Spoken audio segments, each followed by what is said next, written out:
Pluviómetro Legal es un programa desde la ciudad más lluviosa de Chile y junto a ti mediremos la cantidad de agua caída en materia legal.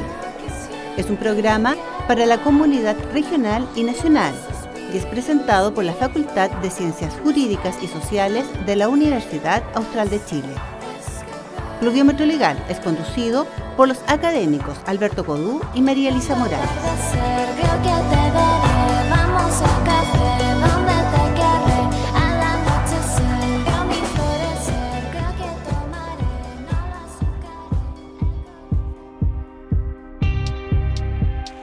Hola queridos amigos y amigas de Pluviómetro Legal, bienvenidos a nuestro cuarto capítulo de la temporada 2 de nuestro programa, así que aquí estamos, ¿no?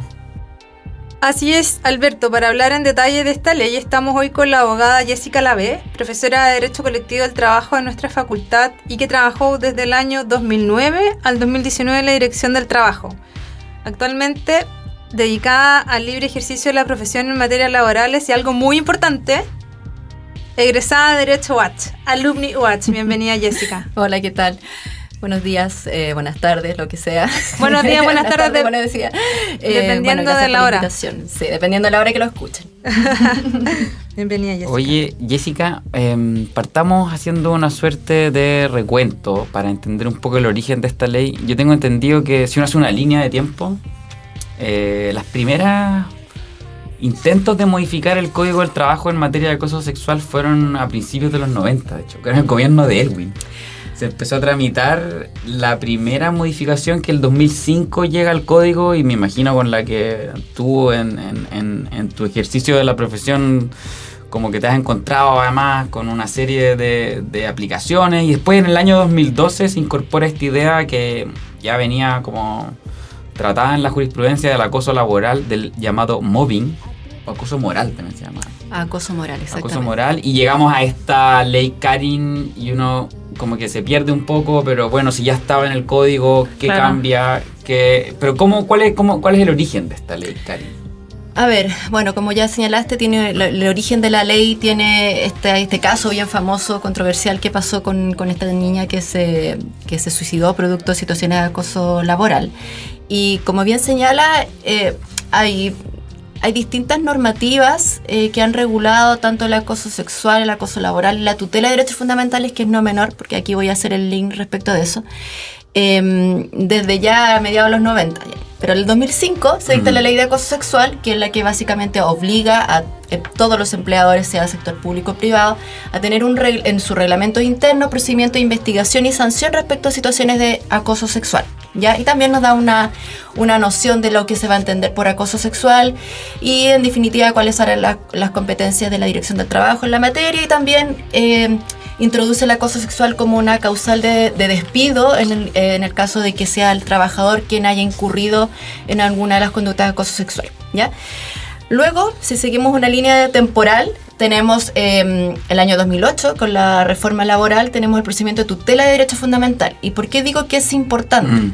Porque muchas de las conductas de acoso sexual que no están expresamente definidas en esta ley del año 2005, Claro. se derivan a través de este procedimiento de tutela de derechos fundamentales, que se crea cuando se modifica todo el sistema, digamos, procesal laboral, en que se establecen nuevos procedimientos y también se incluye un procedimiento en el caso de que hayan existido vulneraciones de derechos fundamentales en el ambiente laboral, en el lugar de trabajo y ciertas garantías que están protegidas. Claro, o sea, porque toda forma de acoso es un atentado a algún derecho fundamental. Exactamente, ¿no? o sea, toda forma de acoso, o sea, por eso es que no había una noción de acoso laboral en nuestra ley, porque obviamente todo se enmarcaba dentro del proceso de tutela de derechos fundamentales, porque obviamente un acoso laboral, un acoso sexual, incluye al menos un tipo de vulneración que es la integridad física y psíquica. Claro. Y a la dignidad, ¿no? Y a la dignidad, Exacto. y en algunos casos también a la vulneración a la discriminación, etcétera.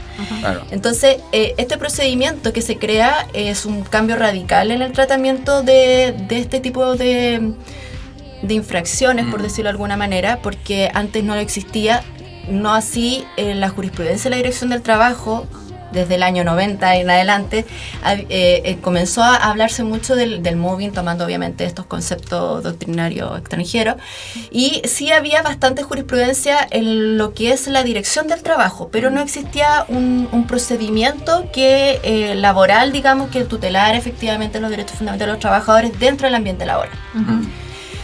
Entonces todas las situaciones de acoso se conducían a través de este procedimiento. Luego, el año 2012, se dictó una ley que nos da una noción de acoso laboral, esta noción de los actos de hostigamiento reiterados en el tiempo. Claro. Y también introduce el acoso laboral como una causal de desvinculación imputable al trabajador en el caso de que un trabajador, digamos, haya incurrido en una situación de acoso. Eso pasó en 2012. 2012. Claro. Y desde ahí podríamos hablar de otra normativa que también viene a complementar todo esto, que son el protocolo de riesgos psicolaborales, claro, que es del año 2013, ya que es un protocolo que también obliga a tanto empleadores del sector público y privado a tener protocolos de seguridad en materia de riesgos psicolaborales. Comenzó con algunos sectores productivos donde evidentemente había más riesgos, como la situación bancaria, transporte, etcétera. Sí. ¿Y qué es lo que hace este protocolo? Es, en resumen, ya obliga a los empleadores a hacer una encuesta de riesgos psicolaborales, y en el caso de que ciertas áreas aparezcan en rojo, es decir, que en alto riesgo, obliga a tener ciertas medidas preventivas. ¿Ya? Todo esto asesorado obviamente por el organismo administrador de la Ley de Accidentes y Enfermedades Profesionales, que es la mutualidad. 16.744. Exactamente.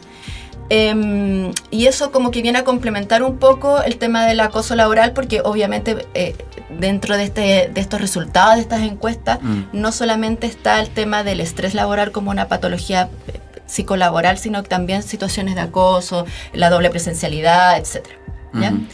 Y bueno, y ahora ya tenemos la ley Karin, que viene como, si yo lo podría decir, camino, es como nos saltamos de 2013 al 2024. Bueno, esta ley es comenzó a gestionarse el 2023, y lo que hace es un poco, por decirlo de alguna manera, resume la situación de acoso laboral, acoso sexual y violencia en una sola normativa.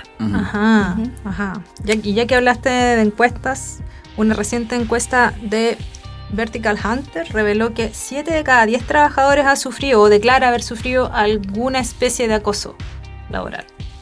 Es harto, ¿no? Es harto, sí. O sea, es fuerte, sí. Sí, es fuerte. Y bueno, en la estadística de la Dirección del Trabajo, si tomamos 2021, 2022, no tenemos todavía las de 2023, hay un crecimiento porcentual de un 5% de denuncia entre un año y otro, que es harto. O sea, va aumentando. A lo mejor la gente, a medida que la legislación se va modificando, digamos, en este sentido, quizás las personas se sienten con más confianza para denunciar. Podemos presumirlo, ¿no?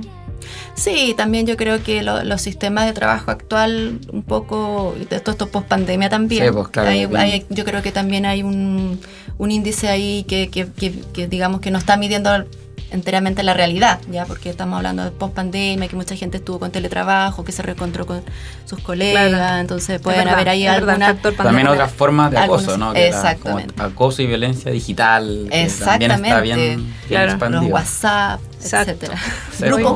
Grupos de WhatsApp. Ajá. Jessica, ¿cuáles son las principales modificaciones que introduce esta ley? Bueno, principalmente son la obligación de que los empleadores tengan que tener protocolos, ¿ya? Lo que existía hasta ahora, hasta la fecha, es la obligación del empleador de tener un protocolo de investigación y sanción respecto de las situaciones de acoso sexual, ¿ya? No así respecto de situaciones de acoso laboral. Ahora, en la práctica, empresas de mayor tamaño, de mayor infraestructura, han implementado voluntariamente, sin estar obligadas, digamos, protocolos de investigación de acoso laboral, ¿ya? ¿Qué es lo novedoso de esta ley y qué es lo digamos, podríamos decir, lo positivo? Es que introduce también materias de prevención, claro. ¿Ya? Protocolos de prevención, que no están actualmente en la ley de acoso sexual, ni obviamente tampoco acoso laboral, porque no existía esa obligación. Entonces, tenemos dos tipos de protocolos: un protocolo de prevención en materia de acoso laboral y sexual, y por otro lado tenemos protocolos de investigación y sanción respecto a situaciones de acoso laboral y sexual. Eso es como la gran novedad de esta ley.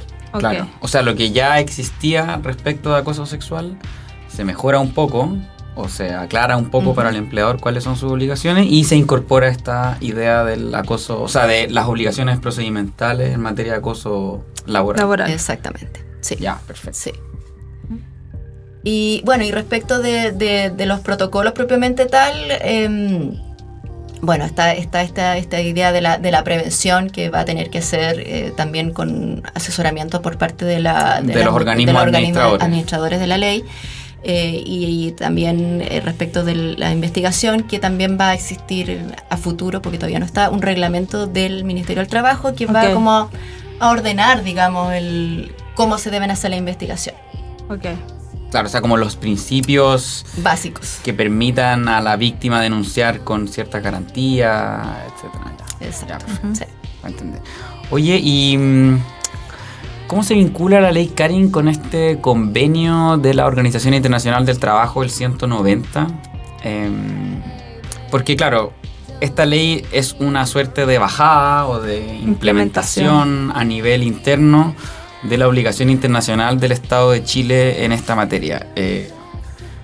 ¿Está bien recogido el espíritu del convenio? Porque cuando uno revisa el convenio es bien interesante, porque es súper genérico la forma en que define esta suerte de derecho a un trabajo libre de acoso y violencia. Y bueno, está bien, es un derecho que genéricamente entendido puede dar lugar a diversas formas en que se atente contra ese derecho. Pero, ¿qué crees tú acerca de estas nuevas definiciones del...? Vamos a entrar en la polémica. Vamos a entrar en la polémica. A ver, efectivamente, esta ley Carin, si bien tiene su origen en la situación vivida de esta trabajadora, también recoge la idea del convenio 190 que está ratificado por Chile. El convenio es del año 2019, tampoco es un convenio tan antiguo, ¿ya? Claro. Es un convenio del año 2019 que fue ratificado por Chile en 2023 y que esta ley, digamos, viene a ser como la bajada en la ley interna respecto del convenio. A ver, si hablamos conceptualmente, los conceptos que están en la ley Carin, como de acoso sexual, acoso laboral y violencia laboral, la verdad es que no recoge todo el sentido del convenio 190, sobre todo porque el acoso sexual tal cual está actualmente conceptualizado es el mismo que venía del año 2005. O sea, no se actualizó mucho. No se actualizó nada y la verdad es que uno no entiende mucho por qué, porque existen normas que han ido mejorando este concepto, incluso jurisprudencia en nuestros tribunales que han recogido la noción del acoso sexual ambiental, del acoso sexista, que son parecidos pero no igual, y como por ejemplo la ley de acoso en las universidades, o sea, que es un concepto mucho más amplio respecto a lo que es el acoso sexual y que va un poco de la mano también con la jurisprudencia de nuestros tribunales en la materia. Entonces, incluso el Código Penal. El Código Penal se habla de actos de significación sexual. Exactamente. O sea, y además, esa idea ya es más... Es más amplia. Es más amplia porque la noción de acoso sexual que tenemos en nuestra legislación y que se mantiene en la ley Carin, y es que es lo más criticado porque habla de requerimientos de carácter sexual. A ver, ¿qué cuenta como un requerimiento entonces? Depende. Muchas veces requerimiento es como que yo le mando por escrito a la víctima. Mira, vamos a juntarnos en tal lugar, vamos a hacer tal cosa. No, bueno. Claro, y te lo mando con carta certificada. Pero además la ley dice requerimientos sexuales no consentidos, ¿o no? Claro, dice no consentidos. Eso, requerimientos sexuales no consentidos. ¿Y qué entendemos por eso? Bueno, ahí también nuestra jurisprudencia ha señalado que el consentimiento no necesariamente tiene que ser un consentimiento, que va un poco de la mano con el tema del tipo penal, digamos, que no necesariamente tiene que ser expreso, o sea, claramente tiene que haber una molestia, insatisfacción por parte de la trabajadora o trabajador que está siendo acosado sexualmente. Pero más que el no consentimiento, yo diría que donde está la mayor traba siempre en los juicios, sobre todo, es el tema de los requerimientos. Claro. Porque además los acosos sexuales ya tienen una carga probatoria súper difícil. Exacto. Ya, entonces, ¿tú cómo pruebas que hubieron requerimientos? O sea, como decía tú, o sea, ¿qué tiene que decirlo por expreso, tácito, por WhatsApp, por una carta, por un correo? ¿Cómo lo pruebas? Claro, hay que tener un video, por eso como cuando se viralizan esos videos, ahí recién parece haber... Claro, o un comentario, por ejemplo.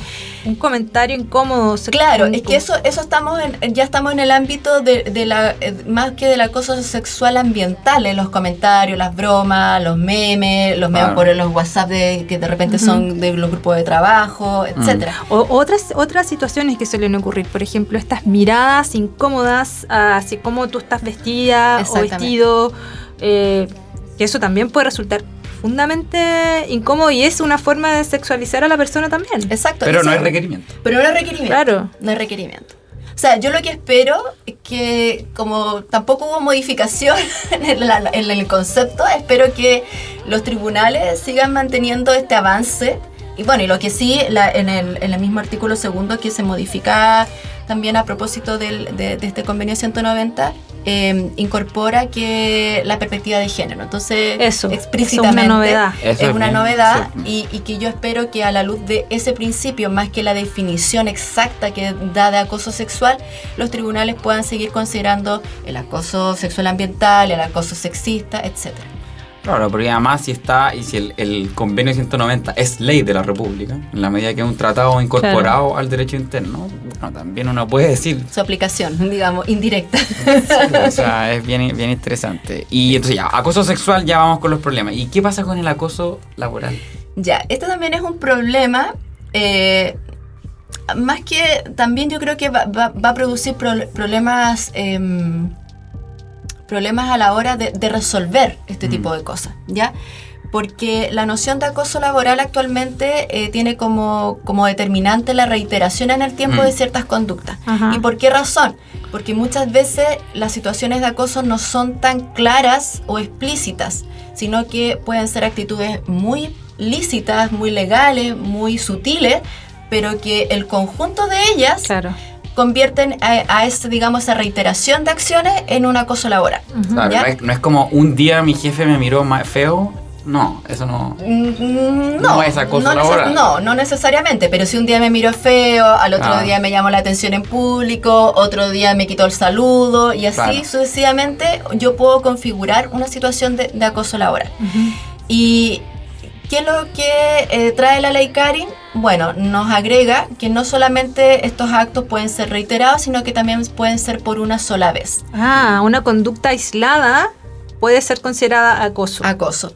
Y no viene aparejada porque uno podría decir, bueno, si dice que es por una sola vez, tendrá que haber cierta gravedad en la acción o en la conducta. La entidad del... Exactamente, o producir algún efecto, pero la verdad es que tampoco lo señala porque en realidad no se requiere que se produzca un daño, sino que puede ser susceptible de producir un daño. Entonces, la eventualidad también. La eventualidad también. O incluso, bueno, el convenio 190 es un poco más amplio en esta materia. El convenio 190 nos habla de que no necesariamente que se produzca la acción o el hecho, sino que haya una amenaza de producir la acción o el hecho. Claro. ¿Ya? No se requiere daño efectivo. Exactamente. Entonces yo creo que esta va a ser una cuestión que evidentemente ya va a ser materia de los tribunales, van a ser los jueces laborales quienes van a tener que calificar qué se va a entender o sea, qué tan grave tiene que ser una conducta para ser considerada acoso laboral. Una sola conducta. ¿Pero hay algún listado de situaciones que configuran acoso laboral? Sí, hay un listado que no es taxativo, por supuesto, porque siempre la realidad escapa a la ficción. Hay una serie de conductas, bueno, como ya las mencionábamos, el hecho de que a una persona se le aísle, por ejemplo, en el trabajo, se le ignore en sus aportes a la esfera del trabajo, no se le considere en las reuniones, se le evalúe mal su desempeño, tenga maltrato verbal o, digamos, verbalmente se le maltrate frente a público, por ejemplo, etcétera. O sea, hay una serie de conductas que la propia ley señala, pero obviamente no son tan... 18 conductas, dicen. Son 18. 18 conductas, pero que no son taxativas, por supuesto. Claro, entre esas que tú mencionaste también está la asignación de tareas humillantes o degradantes, que vamos a entender por eso. Claro. Como esas dudas son las que se plantean, ¿no? Sí. Abuso verbal sistemático, control excesivo o vigilancia injustificada. Esas problemáticas se dan actualmente. Lo que pasa es que ahí es la importancia de la reiteración. Porque si no es una conducta aislada, puede ser no importante o no grave, pero es la acumulación de situaciones, porque a lo mejor el que un día no me salude mi jefe no produce nada. No sé, no te escuchó, estás sordo, qué sé yo, no sé. o la intimidación o imposición de miedo, que me dé miedo mi jefe. Mira, intimidación o imposición de miedo. Claro que pasa. En lugar que pasa eso. Pero a veces puede ser injustificado también. Es que también tiene mucha subjetividad. Por eso te digo. Porque lo que para mí puede ser intimidatorio, para otra persona no. O sea, bueno, hay harta pega para los órganos judiciales y administrativos. Para los operadores jurídicos y también para los abogados. Y pega. Y abogadas. Sí. Harto trabajo. Oye, Jessica, ¿y a qué tipo? Hablemos de quiénes son los sujetos destinatarios de esta nueva normativa, es decir, a qué tipo de trabajadoras y trabajadores se aplica, pero también respecto de qué empleadoras y empleadores. Bueno, en este sentido la ley es bastante amplia, al igual que el acoso sexual se hizo aplicable tanto a las empresas privadas, o sea, regidas todas por el Código del Trabajo. Esto también aplica para los organismos públicos. Claro. Y Fuerzas Armadas, no menor. O sea, hay modificación al estatuto administrativo y Fuerzas Armadas. A la ley orgánica de Fuerzas Armadas. Wow. Mira, o sea, no amplísimo. Amplísimo, porque actualmente las Fuerzas Armadas no tienen, digamos, esa obligación. De hecho, Esto sí que va a ser un tema. Eso es un tema, porque ya hubo toda una polémica por el... Voy a salir un poquito del tema, pero la tutela de derechos fundamentales no aplicaba, digamos, explícitamente a los funcionarios públicos. Luego en el 2020 se dicta esta ley que modifica y aplica, pero deja fuera las Fuerzas Armadas, no lo menciona explícitamente. Pero a través de la jurisprudencia, la Corte Suprema dice que en realidad igual, ¿ya? En realidad igual aplica. Pero no es menor, porque ahora lo dice expresamente, ¿ya? Dice sector público, digamos, y Fuerzas Armadas. Y Fuerzas Armadas. Esto va a ser un temazo. Sí, sobre todo porque hay hartos casos, pero también tiene que ver mucho con los estatutos propios de las Fuerzas Armadas y este deber de obediencia y esta jerarquización que existe, que no es lo mismo que en el sector privado. Claro, ¿quién va a hacer las investigaciones? O sea, imagínate esa causal de intimidación e imposición de miedo en Fuerzas Armadas. Bueno. Como que es propio de la naturaleza. Oye, ¿cómo debe denunciar una trabajadora o trabajador víctima de acoso laboral? Porque aquí tengo entendido que hay un cambio en torno a la forma en que se puede hacer la denuncia, pero claro, yo creo que la gran pregunta es cómo se va a garantizar a la víctima la confidencialidad o una suerte de anonimato. ¿Qué va a pasar con la protección de derechos también de la parte denunciada? Porque esto va a ser un tema, ¿no? Porque me imagino que también el reglamento que tiene que dictarse antes de que entre en vigencia la ley, que no sé cuándo entra en vigencia. El 1 de agosto. Ya. Tendrá que dar algunas luces, ¿no? De qué va a pasar, porque me imagino que tiene que haber algún tipo de garantías para ambas partes, ¿no? De que la investigación será relativamente imparcial, de que habrá cierto grado de confidencialidad, de que se respetará en algo parecido a la idea de la presunción de inocencia, pero... No sabemos. A ver, existen 3 principios básicos aquí, en todo orden de investigaciones, pero sobre todo en esta materia.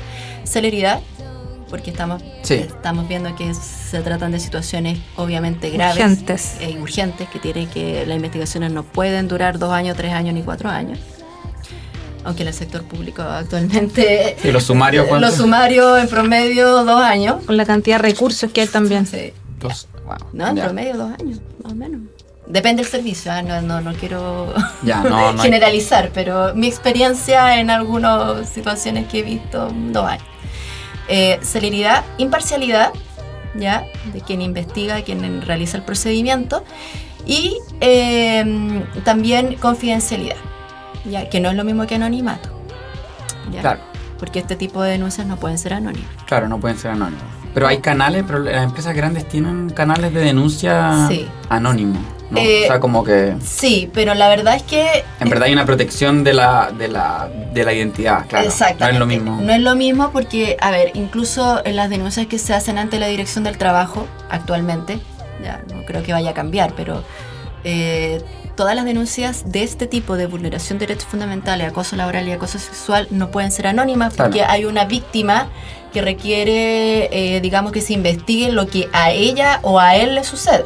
Claro. Claro, pero si un tercero, por ejemplo, hace yo digo como, mira, esta compañera mía está siendo víctima. Y nadie la... Y ella no se atreve a denunciar, lleva un año siendo maltratada por mi jefe, y yo quiero denunciar, pero a la vez no quiero meterme en problemas. Es que claro, es que... Eso va a ser un tema, porque yo sé que las empresas grandes, yo he visto en las memorias anuales... Walmart tienen un canal de denuncias, por ejemplo, Walmart, me refiero a la compañía que tiene claro. supermercados libres. Tienen un canal de denuncias, pero también las denuncias propiamente de acoso laboral tienen que interponer el trabajador. Claro. Exactamente. Y lo mismo la ley Karina dice que la denuncia la tiene que interponer el trabajador o la trabajadora. Víctima, ya tiene que ser por escrito o verbal, pero si es verbal se levanta un acta de lo relatado y luego el empleador, recibida esa denuncia, tiene que decidir si realiza la investigación por su cuenta, ya que es lo mismo que está actualmente respecto al acoso sexual, o deriva los antecedentes de la inspección del trabajo dentro del plazo de 3 días. Ajá. Claro. ¿Ya?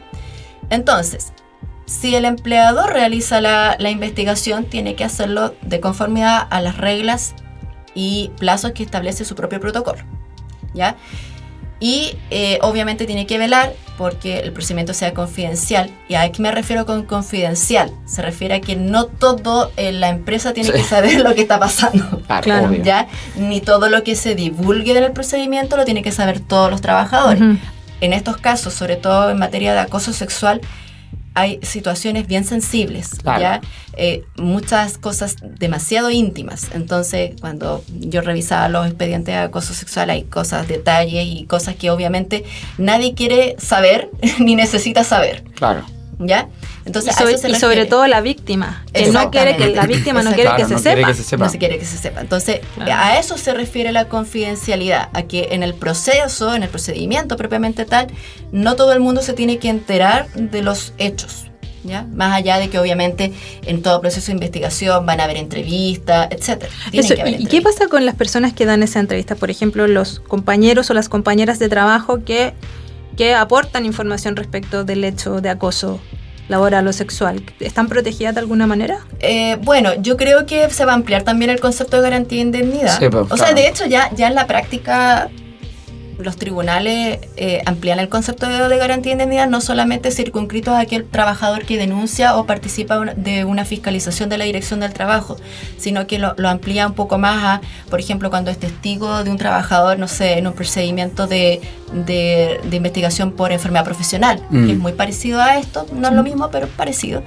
O cuando es testigo, por ejemplo, en un proceso de fiscalización de investigación de tutela de derechos fundamentales, etcétera. O sea, yo creo que si, aun cuando no se modifique el concepto de garantía de indemnidad como está actualmente, yo creo que es susceptible de ampliar el concepto a este tipo de investigaciones cuando la realiza el propio empleador y no un ente público, no la Dirección del Trabajo. Sí. Y eso significa, para que la gente lo sepa, que garantía de indemnidad significa que ningún trabajador puede ser sujeto de represalias en su contra por haber denunciado o haber participado en un procedimiento de este tipo. Represalia de todo tipo, sea que le cambie la jornada, sea que le dejen de asignar jornada extraordinaria, a lo mejor le que quiere. Claro, pero ahí va a ser interesante el diseño de los protocolos que van ahí de las empresas. Acompañados al reglamento, o sea, que tienen que ser incorporados al reglamento interno de orden, higiene y seguridad, ¿no? Exactamente. Y yo creo que un poco, bueno, la ley dice que el reglamento que va a orientar, digamos, cómo deben hacerse estas investigaciones, que va a dictar el Ministerio del Trabajo, va a ser previo un informe que emita la Dirección del Trabajo. Entonces, yo especulo, obviamente, que estos protocolos de investigación van a ser un poco símil a lo que hace la Dirección del Trabajo cuando hace sus investigaciones, tanto de acoso sexual como de derechos fundamentales, en la cual, entre otras cosas, se deja en reserva el nombre de las personas que son testigos. Claro, ahí hay una garantía, por lo menos. Claro. Entonces no aparecen los nombres de los testigos ni tampoco literalmente todo lo que dicen, sino que los que informes hacen un resumen del, por ejemplo, 5 personas dijeron que escucharon que le gritaba. Exactamente. Entonces no hay un extracto de la declaración en la cual cualquier persona podría decir, mira, esto lo dijo tal, aunque no aparezca su nombre. Pero además en estos protocolos tiene que haber, o sea, algo escuché por ahí, que tiene que haber una obligación del empleador de proveer acompañamiento psicológico, ¿no? Las medidas, son medidas de prevención. Como cautelares, de prevención. Son como cautelares, en realidad. O sea, tanto para la víctima como para el denunciado eventualmente puede ser separado o suspendido, me imagino, ¿no?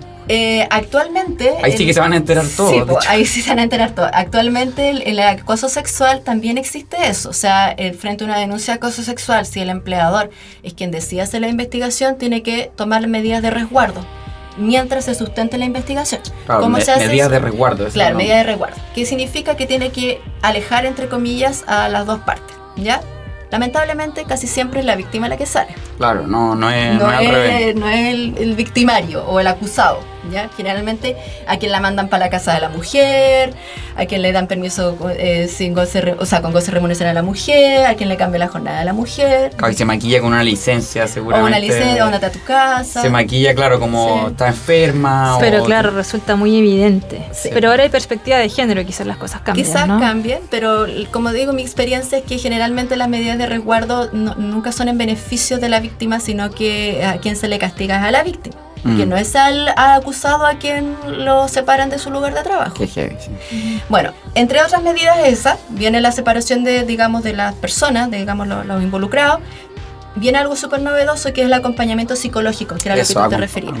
Y eso significa que la mutualidad a la cual está adherida la empresa tiene que darle el apoyo psicológico, en este caso a la víctima o quien está acusando, a otro de acoso sexual o acoso laboral. Y también puede haber otras medidas como, no sé, pues separar los turnos, cosas por el estilo. Y esas medidas tienen que tomarlas de inmediato recibida la denuncia, y si no hace la investigación el empleador, la inspección del trabajo es la que determina qué medidas debe implementar el empleador mientras la inspección del trabajo haga la investigación. Oye, Jessica, y en el backstage nos estabas hablando de una especie de silencio que operaba, ¿te acuerdas? Como si la inspección del trabajo no se pronuncia en un plazo. Vamos a entrar a las críticas del procedimiento. Ya. Pero eso es dentro del procedimiento, ¿no? Esto es dentro del procedimiento. A ver. O sea, hay críticas sustantivas a la definición, a estos nuevos conceptos, y además hay críticas al procedimiento. Ya. El procedimiento, que es la que establece que si es el empleador quien realiza la investigación, primero tiene un plazo de 30 días para hacerla, ¿ya? Si le hace la inspección del trabajo, también tiene un plazo de 30 días para hacerla, plazo que, por decirlo de alguna manera, casi nunca se cumple. No porque no quieran realizarlo, hay un tema de capacidad, del servicio que no da. Yo estoy pensando además ahora todas las denuncias que van a llegar por acoso por una sola vez, acoso laboral por una sola vez. Entonces me imagino que va a ser un poquito harto. Sí, va a llegar harto. Sí. Y bueno, si la hace el empleador, tiene este plazo de 30 días, concluye su investigación, remite los antecedentes a la inspección del trabajo, quien tiene un plazo de hasta 30 días para pronunciarse respecto a esta investigación. Claro. Cosa que actualmente igual se hace respecto a los acosos sexuales. En la práctica, ¿qué significa eso? Significa que la inspección del trabajo hace una fiscalización para ver que se hayan respetado primero las normas del protocolo, es decir, que se haya cumplido con los principios estos que señalé. Y en tercer lugar, que si todo decía que había acoso y el empleador concluye que no hay acoso, también tiene que modificarse las conclusiones. Puede revertir. Puede revertir, ¿ya? O sea, es como una suerte de apelación Sí, porque en definitiva, si todo te dice que hay acoso y finalmente el empleador dice que no, que hay algo falló en la calificación, por último, jurídica del concepto, no sé, de los hechos, algo falló ahí. Y esto también tiene un plazo de 30 días la inspección de trabajo para pronunciarse, y ese plazo también dudo que se vaya a cumplir, porque ya no se cumple, menos se va a cumplir en el futuro. ¿Y qué es lo que establece la ley? Establece que si no se pronuncia la inspección dentro del plazo de 30 días, se va a entender como válido el informe y las conclusiones a las que arriba el empleador. Y no solo eso, si un trabajador es desvinculado por acoso laboral o acoso sexual producto de esta investigación, esa investigación goza de presunción de veracidad, por lo tanto el trabajador el que tiene que acreditar lo contrario. Chuta. No menor. Pero ahí está Jessica a la vez y Si usted está en ese caso, ahí le pasamos el dato de Jessica. ¿Qué pasó No con menor, porque además procesalmente tienes que acreditar un hecho negativo. Po. ¿Y qué pasó con el prooperario ahí?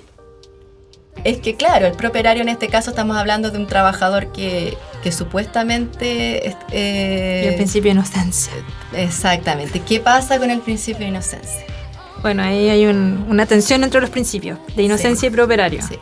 No, pero ahí hay que judicializar, ¿no? Ahí, No, es que después de eso lo ya... que pasa es que, claro, una de las mayores críticas que tiene esta ley es que efectivamente va a haber una sobrecarga. Claro, es más judicializar, o sea, como que... Es más de lo que existe actualmente, porque actualmente la investigación acoso laboral la realiza exclusivamente la Dirección del Trabajo. No hay investigaciones, o muy pocas, que realiza el propio empleador. Claro. Por lo tanto, los informes de investigación de la Dirección del Trabajo sí gozan de presunción de veracidad, porque la propia ley orgánica de la Dirección Sí. del Trabajo lo establece, son ministros de fe, etcétera, pero además es un ente externo.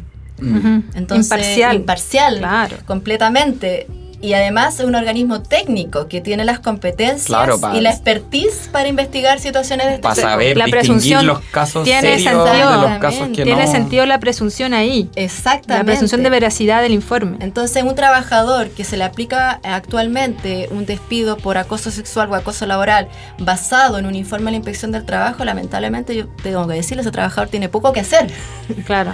Oye, y para las pymes más encima, porque es como divertido, como que el derecho laboral siempre piensa en las grandes empresas, pero Las pymes yo tienen como que veo implementarla pymes también. que no tengan reglamento, que no tienen obligación no legal de tienen, tener po. reglamento interno, van a tener que tener un protocolo. Preventivo también, sí. Y ahí se van a perder, como que... No, claramente, porque además la ley está pensada, como dices tú, para grandes empresas, porque dice ya que las investigaciones la van a tener que ser preferentemente trabajadores o que tengan... Con expertise que tengan, exacto, ¿no? que tengan cursos de género, de derechos fundamentales. O sea, dime tú, que en una pyme, el empleador carece de nociones básicas como el registro de asistencia. Te estoy hablando de cosas básicas. O sea, ¿qué expertise va a tener en investigar situaciones de acoso laboral o acoso sexual? Ninguna. Entonces, en la práctica, en materia de investigación y sanción, yo creo que va a suceder lo mismo que sucede actualmente en el acoso sexual, que va a derivar los antecedentes de la Inspección del Trabajo. Más sobrecarga. Más sobrecarga. Y en tema de prevención, bueno, ahí la ley también establece que es el organismo administrador quien va a tener que asesorar a estos empleadores en materia de prevención, bajo las directrices que va a dar la propia Superintendencia de Seguridad Social. Oye, ¿y hay en el procedimiento hay alguna alternativa a la sanción o es que ya, si se comprobó el acoso, vamos con la sanción de inmediato? Es que, bueno, se supone que la parte preventiva un poco nos Cumple va... ese rol. Claro, Claro. nos va a dar un poco el parámetro, pero la sanción no solamente es el despido. O sea, Claro, puede haber, sanciones no. pueden haber otras y esas son las que tienen que establecerse en el protocolo y que tienen que ser claras. Ah, perfecto. Va a poner sanciones que más reparatorias, disculpas. Exacto. Y qué sé yo, hacer alguna charla con expertos en... Bueno, dentro de las materias preventivas, de las medidas preventivas que la ley también sugiere algunas, o sea, como básicas en realidad, también está el tema de la capacitación en esta materia, para las empresas, tanto para las perfecto. empresas como para los trabajadores. Ya. Porque partimos de la base de que tú no puedes partir sancionando si los trabajadores, muchos no tienen mucha noción de lo que es el acoso laboral, el acoso sexual. Pero yo creo de todas maneras que es aconsejable que las empresas se vayan, como tú dices, capacitando desde Sí. ya, que se informen respecto de cuáles son estas nuevas conductas sancionadas e implementen sus protocolos desde ya para no incurrir en infracciones. Y también mejorar el ambiente laboral de sus empresas, porque en el fondo ese es el espíritu de la ley. Ese es el también. espíritu de la ley. O sea, veamos las cosas positivas. Ya, las Sí. cosas positivas. Es un avance. No, es un avance importante, porque ya le estamos dando la responsabilidad al empleador de que tenga que tomar ciertas acciones que antes no tenía, ¿ya? Sobre todo en materia de prevención, ¿ya? Eso es una cosa. Segundo, en materia de investigación ya no se puede hacer el loco.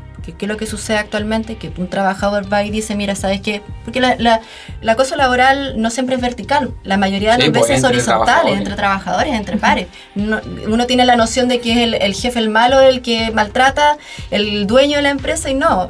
Generalmente la situación de Claro, acoso... mandos medios o mandos entre medios o trabajadores. entre pares es horizontal. Entonces, ¿qué pasa muchas veces? Que llega el trabajador afectado, van de su empleador, le cuenta lo que le está sucediendo y el empleador dice, ah, ya, pero veámoslo después. Y así, pues, ya se va pasando el tiempo, y ese trabajador termina con una enfermedad profesional, muchas veces con una renuncia a su trabajo, es decir, no es atendida su situación. Oportunamente. Oye, ¿qué pasa con estudiantes en práctica, buena voluntarios, por ejemplo? Claro, Buena gente pregunta. que no tiene trabajo remunerado, sino que o está haciendo la práctica la o cantidad de como... trabajadores independientes. Muy buena pregunta, porque la ley Cari no dice nada. Oh. Pero en materia de acoso sexual, Pero el convenio es bien, el convenio es súper amplio. El convenio 190 aplica no solamente a trabajadores vigentes, sino que también aplica para trabajadores desvinculados, es decir, que yo podría denunciar acoso laboral en la desvinculación. También aplica para practicantes, voluntarios, incluso ¿Prestadores de servicio? Prestadores de servicio, ¿ya? La ley Cari no lo señala. Yo creo que evidentemente prestadores de servicio pienso yo que quedarían fuera porque no están regidos por el Código del Trabajo ni por ningún estatuto especial, Claro. sino que básicamente por ley civil. Y lo que sí debo señalar que la Dirección del Trabajo sí ha señalado que en materia de acoso sexual, por ejemplo, y esto no es de ahora, es súper antiguo, sí aplica el protocolo para estudiantes en práctica o laborantes. Entonces yo creo que va a ampliar el concepto de acoso laboral. Oye, y la última patita, el tema de la violencia, porque incorpora esta idea de la violencia en el trabajo ejercida por terceros ajenos a la relación laboral. Ah, ¿verdad? Se me había olvidado eso. Es otra crítica. La clienta del supermercado que maltrata a la cajera. Oye, pobre ley, la estamos despedazando. Pero es un avance. A ver, instala una situación que se vive, ¿ya? Sí. El tema de la violencia ejercida por terceros es una situación que ocurre y que Es como en los aeropuertos. que ha sido objeto de hecho de mesas de trabajo en la Dirección del Trabajo sobre todo en ese tema del retail, ya en el caso de las cajeras, caso de la dependiente, no sé, porque qué culpa tienen, hasta uno de repente va medio exaltado a que te están cobrando mal. Pero hacer valer tus derechos como consumidor, claro. Exactamente, pero tú no ves que al frente hay un trabajador que no tiene la culpa. O las personas del call center. Las personas del call center que yo derechamente no le contesto, sí. Sí, no. Mejor no le contesto, claro. No le contesto. Entonces, claro, instala esta noción que ya es algo que vive, pero que tiene cero operatividad jurídica. Porque la ley no señala qué es lo que se va a hacer, pues. ¿A quién vas a demandar? ¿A quién vas a denunciar? ¿Cómo lo vas a hacer? Claro, pero ahí entra o sea que... Es como responsabilidad por el hecho ajeno. Si tú le dices a tu empleador, ¿Qué la del oye, 184? me están insultando, llevo 3 días recibiendo insultos de todos los pasajeros por un vuelo que se canceló, digo, empezando en el trabajador del counter en el aeropuerto. Y evidentemente que eso te va a afectar psicológicamente. Obvio, o sea, lleva 3 días recibiéndose todos los insultos. Y, es que, claro, y si le dice al empleador y el empleador no hace nada, yo creo que ahí se configura Claro, aquí volvemos a la obligación Claro. general de seguridad, que es la del artículo 184. Que pesa sobre el empleador. Que pesa sobre el empleador, que es infracción la al deber. responsabilidad por el hecho ajeno. Sí. Y que en definitiva, si el empleador, estando en conocimiento de la situación que está afectando la salud del trabajador, no toma ninguna medida de resguardo, evidentemente él es el responsable. Y eso así se ha tratado siempre en materia de investigación por derechos fundamentales en la inspección del trabajo, como también la misma situación que yo decía antes, que el trabajador que va continuamente reclama a su empleador y no hace nada, obviamente el responsable es el empleador. Aquí no se va a sancionar al trabajador que está acosando, se sanciona al empleador. Bueno. Más sobrecarga, porque seguramente van a llegar casos de denuncias por violencia cometida por terceros, Claro. y que después la Dirección del Trabajo va a decir, pucha, pero... ¿Y qué hacemos con esto? Nada, pues el empleador no pudo hacer 184, nada, pues. va a aplicar 184, el claro. pero eso la regla de clausura sí, al final. Exactamente, pero eso involucra una multa para el empleador. Claro. Nada Eso más. es una Nada multa, más. exacto. Exactamente, eso es una multa. Bueno, oye, ha sido un Sí. placer entrevistarte, aprendí muchísimo. Vamos a tener que volver a invitarla como en septiembre. No, Después del primer yo creo mes de que vigencia esto de la va para un coloquio en la facultad y por qué no para un curso un curso corto de actualización para todos aquellos ¿Armamos que curso interesen. corto, Jessy? Por supuesto. Seminario, coloquio, parece? curso corto. Todo lo que sea. Así que atentos a las noticias en redes sociales que pronto tendremos algunas novedades ahí. Y te queremos agradecer con regalos de nuestros auspiciadores. Para empezar, un libro de DER Ediciones de Luis y Diego Lizama, que se llama Compliance Laboral en Acoso y Violencia en el Trabajo, convenio número 190 y ley 21.643, que es Ley Cari. Cari.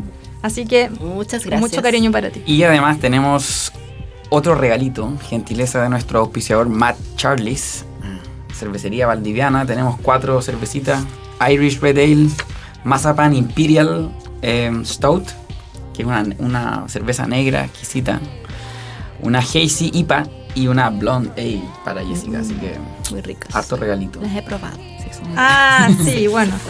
Ya, pues muchas gracias y a todos nuestros auditores y auditores, gracias por escucharnos, compartan este capítulo y síganos en nuestras cuentas en Apple Podcast, Spotify y Instagram. Pluviómetro Legal.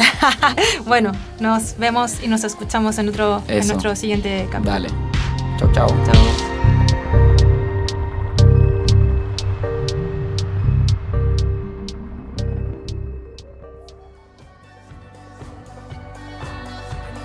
Pluviómetro Legal es patrocinado por Radio UH, Malicia, Banda Valdiviana, DER Ediciones, la editorial puente entre la academia y el ejercicio práctico de la profesión. Roberta, una propuesta de diseños inspirada en Valdivia. Matt Charles, sin locuras no hay felicidad. Los libros del Gato Caule, comunidad literaria en Valdivia y el sur de Chile. Café Poiesis, una cafetería de especialidad. Y DOE, el Banco de Información de Chile.